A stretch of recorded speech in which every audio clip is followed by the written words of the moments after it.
It explains Romans 11, verse 16. And Yahweh called your name. Who is it talking about?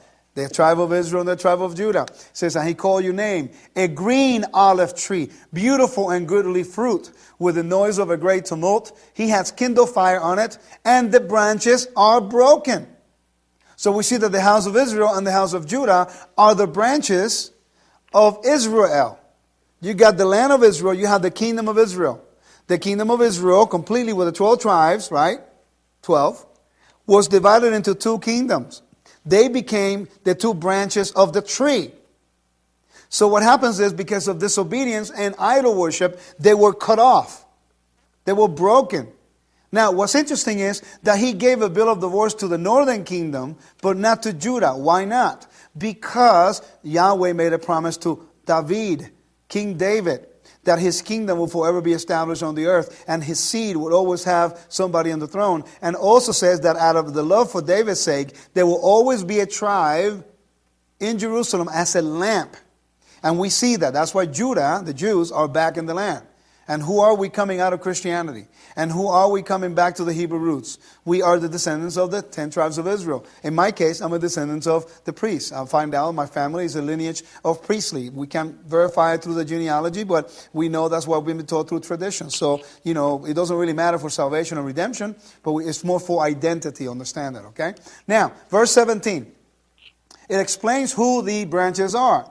For Yahweh of armies, the Yahweh Sevaot, who planted you, remember, the olive tree, Israel, has pronounced evil against you because of the evil of the house of Israel and the house of Judah, which they have worked for themselves in provoking me to anger by offering incense to Baal. So now we're explaining to whom the covenant is going to be with, right?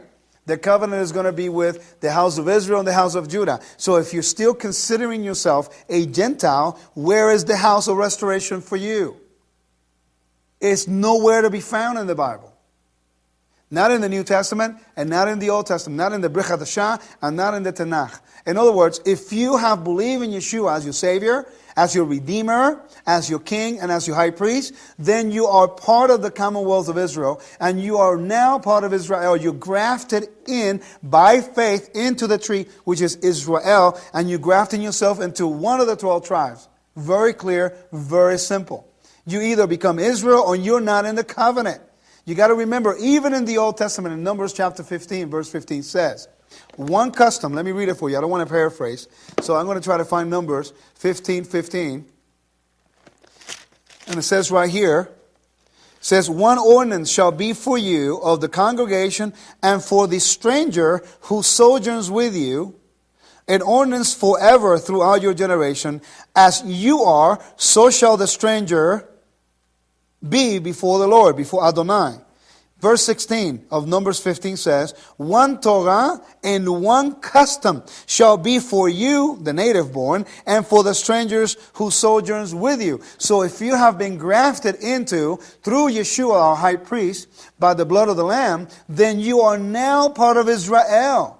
And you have to submit to the commandments given to Abraham, Isaac, and Jacob, and given to Moses on Mount Sinai, and given to the Israelites. If you are calling and professing the blessings of Abraham, and you're calling and being blessed, and claiming the blessings of Israel, but then you have to submit to the Commonwealth of Israel. You have to submit to the commandments of that land. It's like being in the United States. You submit to the commandments of this land.